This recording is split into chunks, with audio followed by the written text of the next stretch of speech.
Beleza, então vamos dar continuidade ao nosso assunto características gerais dos seres vivos, ligados à presença de vários elementos que vão sendo destacados ao longo dessa apresentação em PowerPoint, a do bloco 3. Provavelmente serão de 6 a 7 blocos, né, nessa montagem que a gente vai fazer aqui de tempo, né, que é uma média de 25 minutos.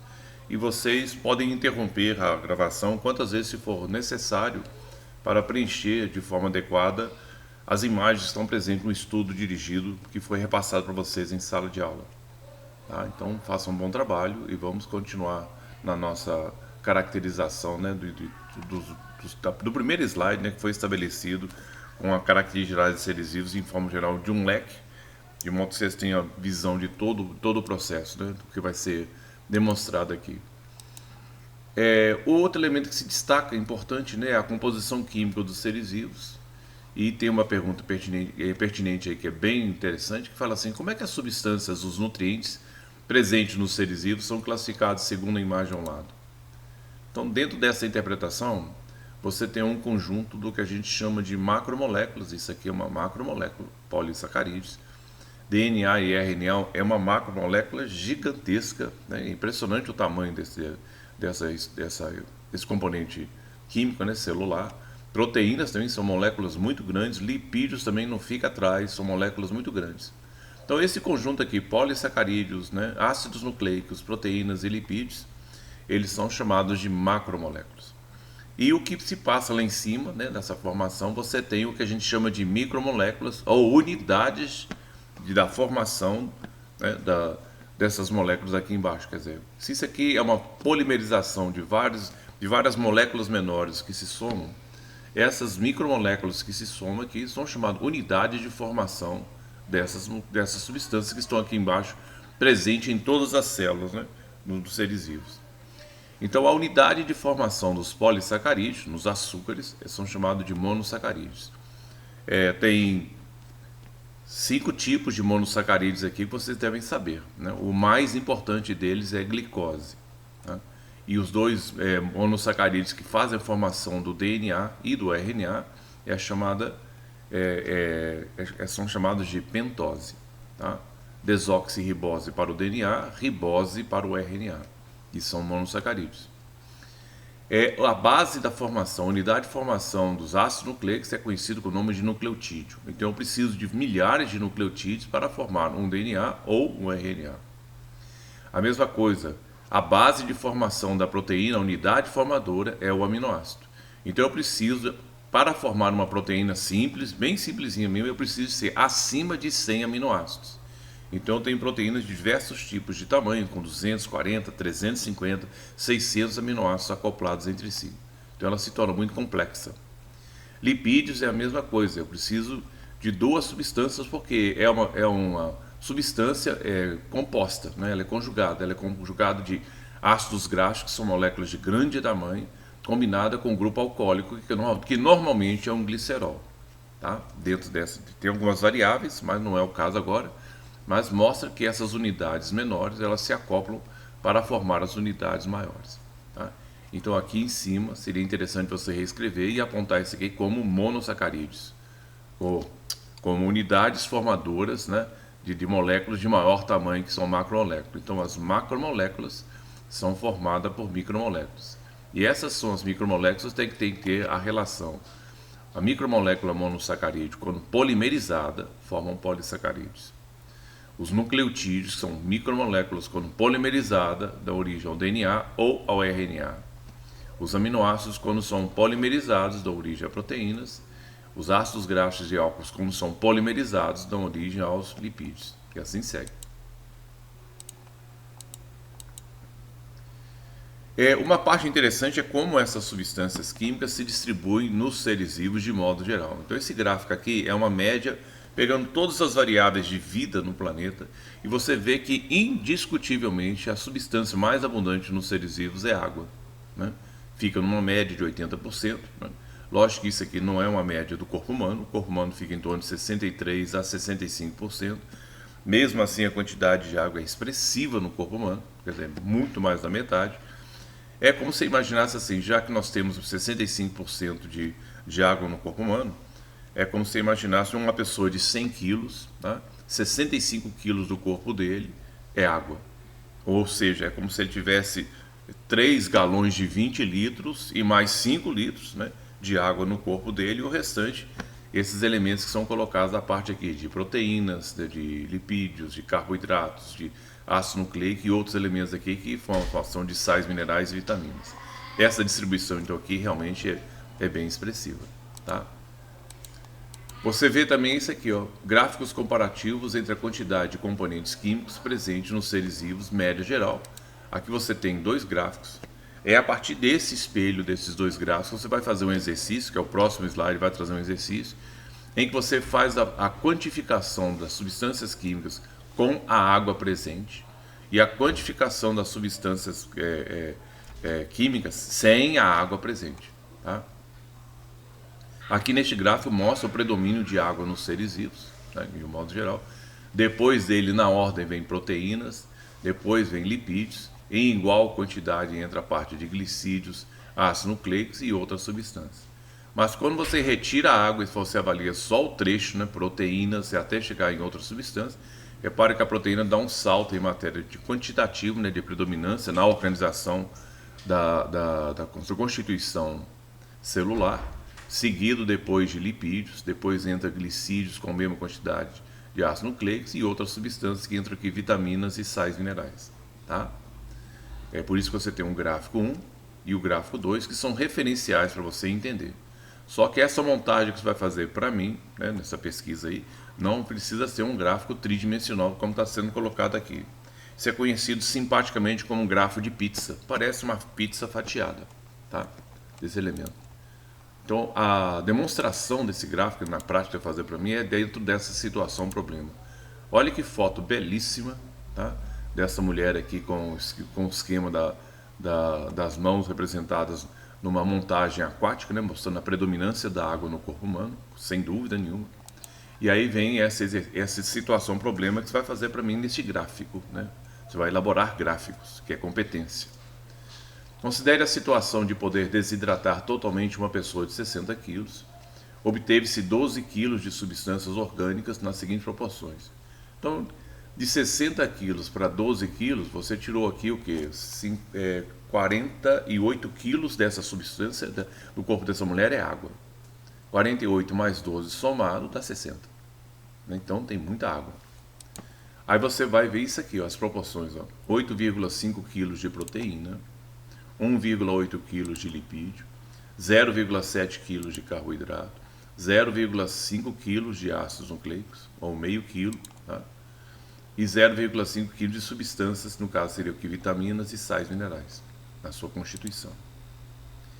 Você vai montar os gráficos de pizza para mim, né, como falei para vocês, nas respectivas percentagens, com água e sem água. Então são dois gráficos, igual aquele slide anterior que foi passar para vocês. Essa é a situação, problema, que fica como resolução, que você vai ter que usar um transferidor e vai ter que usar a regra de 3, né, para saber montar a montagem e ver a distribuição deste tipo desse material aqui neste gráfico de pizza que vai fazer para mim, tá?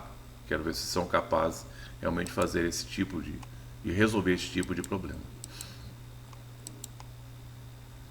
A próxima característica geral dos seres vivos é a excitabilidade. Isso aqui é a característica mais extraordinária que tem, porque está dizendo, dentro dessa característica que é inerente, né, quer dizer, que pertence ao ser vivo, dá lá. Por que é importante aos seres vivos ter excitabilidade? Né?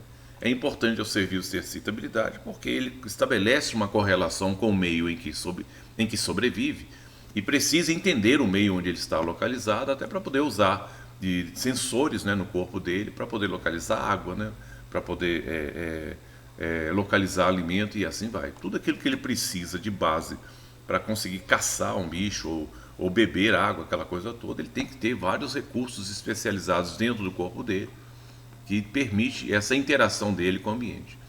Essa capacidade animal, né, de entender o ambiente onde ele está localizado é chamada de sensibilidade.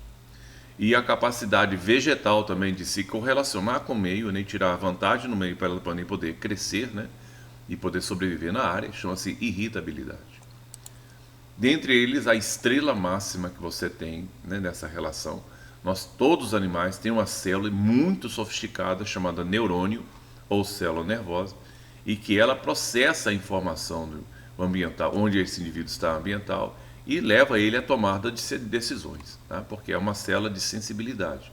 Ela está acostumada a despertar no indivíduo um conjunto de sensações: gustativa, sensação olfativa, sensação auditiva, e assim vai. Sensação térmica, né? Porque ela consegue determinar se está frio ou se está quente, e aí vai. E a irritabilidade, você tem vários fatores, que pode ser, por exemplo, o estímulo do vegetal em relação ao sol, né? Tropismo, que é o movimento em relação à luz, que é chamado fototropismo, o movimento em relação ao solo, que é chamado geotropismo, o movimento de você encostar, porque essa plantinha, por exemplo, aí, ela é famosa na nossa região daqui de Brumado, que é chamada de mimosa púdica.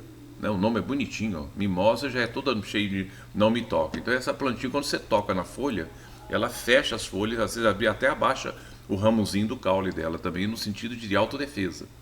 Isso é chamado de nastismo, tá? Essa propriedade de movimento dela, que é uma curiosidade que a planta tem, porque a gente tem a ideia que a planta não faz nada, que não mexe. Na realidade é um ser vivo em potencial, com alta capacidade, tá? De adaptação e também de reações a determinados tipos de estímulos. Isso aqui tem reação a estímulo mecânico. Tocou nela, ela reage e fecha, tá? Essa é a curiosidade dessa planta. Espero que vocês conheçam, né, este tipo de plantinha, porque ela é muito comum no mato. Qualquer bequinho, até terreno baldio da cidade, qualquer coisa, tem essa plantinha aí crescendo aqui. Viu? Portanto, o grande sucesso da excitabilidade nos seres vivos é garantir uma interação dele com o ambiente. Viu? E aqui você tem as duas variáveis de excitabilidade para animal e vegetal citadas aqui: sensibilidade e irritabilidade. Num detalhe de excitabilidade para os animais, conhecidos como sensibilidade, tá? A célula de destaque aqui, meu querido, chama-se neurônio ou célula nervosa. Okay? A vantagem evolutiva disso é porque ela estabelece, né, um comando, né, em que faz com que o indivíduo tenha uma complexidade de movimentos impressionante. Ela coordena o movimento das pernas, coordena o movimento das mãos, tá? Coordena o movimento do corpo. Só nas mãos, a habilidade que você tem, segundo um maluco aí que contou, ele fala que você consegue realizar 100 a 103 tipos de movimentos diferentes, distintos na sua mão. O que um cara fez para levar o tempo para poder contar os movimentos é brincadeira. Mas é altamente complexo. Assim como você andar também é altamente complexo. Você saber exatamente o passo que você vai seguir, por exemplo, para subir uma escada, você passar esses tipos de comandos, até que as pessoas fazem isso com relação ao robô, é uma complexidade de dados impressionante, e essa célula faz tudo. Né? Por que é uma célula tão fantástica? Meu filho, é uma célula que processa a sua informação, né? Porque a célula dá sensação no corpo humano, ela tem capacidade de pensar, ela tem capacidade de armazenar conhecimento, que é impressionante, né? Ela tem memória, né? E tem a capacidade de sonhar. Então você imagina uma célula que sonha, uma célula que tem capacidade de armazenar conhecimento para você processar essa informação para frente, né? Nas escolas, principalmente quando você vai ensinar outras pessoas, é de surpreender. Né? Tem um efeito misterioso aqui dentro ainda, que é uma célula mais misteriosa que tem dentro do corpo humano, porque as pessoas ainda estão estudando como é que a célula consegue guardar tudo isso, né? Essa habilidade. Então, né? Processar a informação e induzir você a tomar uma decisão. Isso é muito legal, tá? Então você tem na formação do neurônio motor associado ao sistema apendicular, que essa célula ela não trabalha sozinha, ela trabalha ligada aos músculos, que é o músculo, a musculatura que você tem é que vai fazer você se deslocar, né, para você poder caçar, para você poder achar suas fontes de água, para você montar o seu abrigo, e assim vai. Você tem habilidade manual, né? E isso é fruto do neurônio motor que passa o comando do que você deve fazer aos seus músculos. Muito show de bola essa ação. Vantagem disso é o deslocamento em direção às fontes alimentares, né? Porque você tem habilidade para caçar e também habilidade para você poder beber água. E o afastamento do perigo, né? Porque ela lhe causa a sensação da dor, né? Para você que realmente não mexa, se afaste de algum tipo de objeto ou um tipo de um predador, né? Que venha ameaçar a sua vida. Na irritabilidade vegetal, né, destaca aqui de novo a mimosa púdica, conhecido como sensitivo, né, O pessoal chama isso aqui carinhosamente e fala assim: Maria, fecha as portas porque o boi lá vem. O pessoal na roça tem mania de fazer isso aí, ó. Ela tem ausência de células nervosas, quer dizer, a célula nervosa não é característica vegetal, é característica animal, né? E também tem ausência de órgãos endócrinos. Você não tem pâncreas no vegetal, você não tem pituitária, que é glândula hipófise, você não tem tireoide no vegetal, não tem uma glândula específica na produção de hormônios, né, que são glândulas endócrinas. Mas as folhas fazem esse papel de produzir hormônios que são específicos para o vegetal, para permitir o seu crescimento e o estímulo de trabalho. Portanto, o vegetal ele tem um tipo de movimento que é próprio, que é chamado de tropismo ou nastismo. Então, o tropismo são movimentos de crescimento. Então, você tem um tropismo em relação à luz, né, que é o sol, que é chamado fototropismo, e um tropismo em relação ao solo, que é chamado geotropismo. Okay? Também tem um movimento muito acentuado, né, das células vegetais, são chamadas de ciclose, ou seja, todo o citoplasma da célula anda numa velocidade muito mais significativa do que o animal.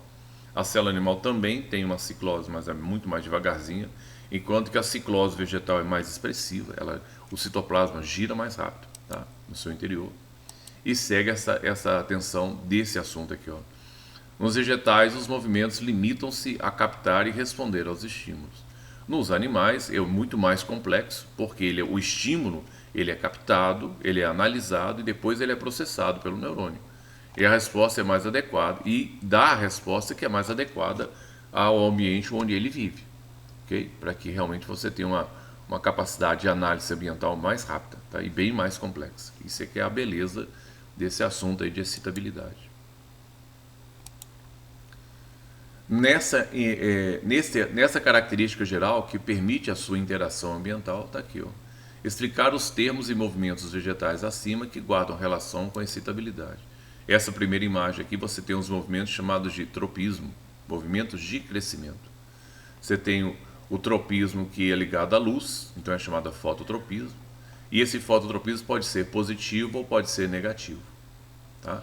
Quando o caule cresce em direção à luz, né, ele vai em busca da luz, ele tem o mesmo estímulo, ele está na mesma área onde está o estímulo, então ele tem um fototropismo positivo.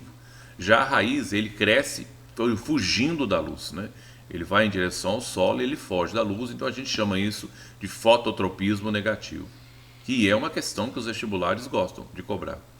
Aqui tem um erro de sinal, ó. No geotropismo é um crescimento vegetal em relação ao solo, então ele cresce em relação à força da gravidade que puxa, né, a planta para o solo. Então a raiz acompanha essa força da gravidade, né? Ele cresce em direção ao solo, então o geotropismo da raiz é positiva e o geotropismo do caule ele desafia a gravidade, ele vai contra ela, então é negativo. Se vai contra, é negativo. Então é geotropismo negativo, tem que trocar esse sinalzinho aqui.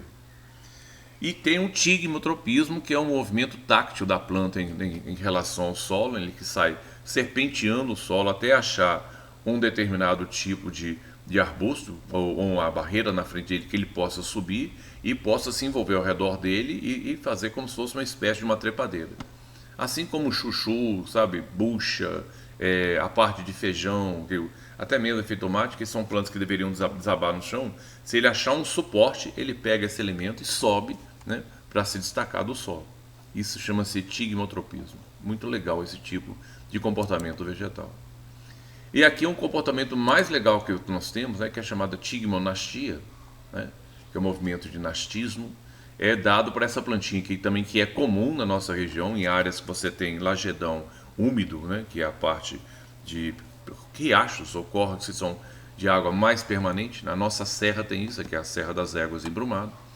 E você consegue localizar essa planta aqui, que é chamada drósera, que é uma planta carnívora. Não significa dizer que ela se alimenta exclusivamente de insetos, né? Mas ela tem capacidade de realizar fotossíntese, portanto ela tem clorofila, é capaz de montar glicose. Mas o problema é que o solo onde ela está localizada tem uma baixa concentração de nitrogênio. Então ela tira esse nitrogênio dos insetos que ela captura, porque aqui ela faz uma malandragem, ó, de colocar uma secreção que é brilhante, parecendo gotículas de açúcar. Isso atrai o inseto em direção a ela e é suficiente quando ele começa a andar nessas partes desses tricomas, né, que são esses pelinhos aqui, que são chamados de tricomas. Eles são adesivos, gruda a folha, a parte do inseto nela, e depois ele enrosca e não deixa o inseto mais sair. E essas mesmas gotículas que estão aqui, que parecem grãozinhos de açúcar, elas fazem um papel enzimático, ela digere o inseto e começa a absorver o nitrogênio, né, fruto dessa capacidade digestiva que essa plantinha tem, roubando o nitrogênio do inseto. Lógico que ele morre, né, com exceção dele, e passa esse nitrogênio para dentro do corpo dela, que permite a formação de novas proteínas e novos, né, ácidos nucleicos, porque o DNA e o RNA precisa desse nitrogênio, bem como as proteínas também. Tá? Então é muito legal isso aí. Níveis de organização têm o seu destaque em relação ao grau de complexidade nos seres vivos. Ele começa do elemento mais simples e vai em direção ao movimento, ao elemento mais complexo, né?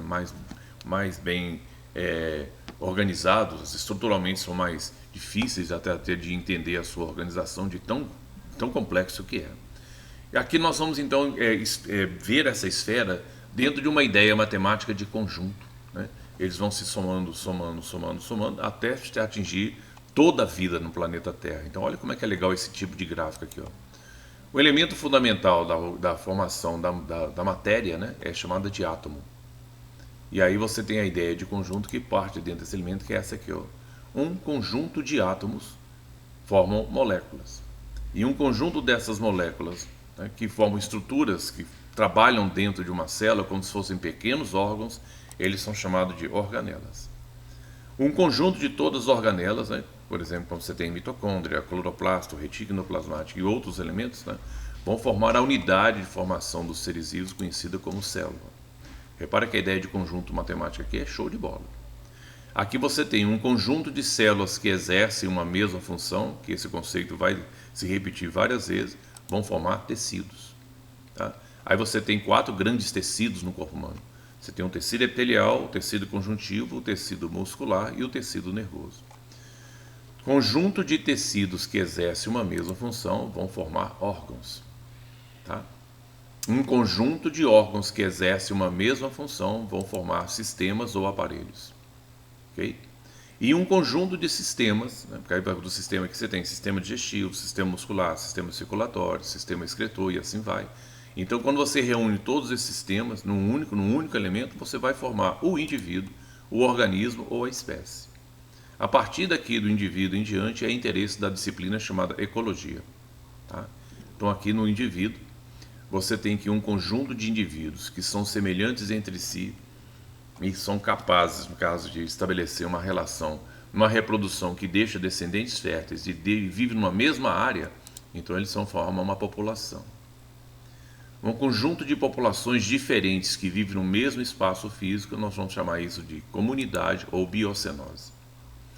Um conjunto de comunidade ou biocenose, que são seres vivos associados a ações não vivas, como água, luz, temperatura, vento, essa coisa toda, que são chamados fatores abióticos, forma-se uma complexidade de relação tão grande que é conhecida como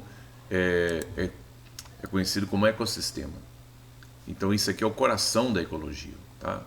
E o ecossistema, você tem o ecossistema de água doce, você tem o ecossistema marinho e você tem o ecossistema terrestre, e o conjunto de todos os ecossistemas você forma um planeta vivo por inteiro, né, que é conhecido como biosfera. E aí você tem a escala máxima de conjuntos que existem em toda a vida no planeta, mostrando que realmente existe uma escala, né, de complexidade, que são chamados níveis de organização. Beleza? Então nós vamos ver aqui depois no próximo slide, para a nossa apresentação, né, a organização estrutural desse elemento, só que aí nós vamos deixar isso para o próximo bloco, né, que é o bloco 4, e daqui a pouquinho eu volto para dar continuidade desse assunto para vocês. Valeu?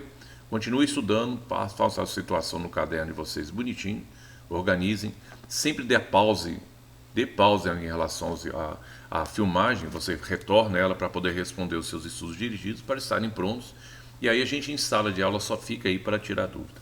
Então, um abraço a vocês, daqui a pouquinho eu volto.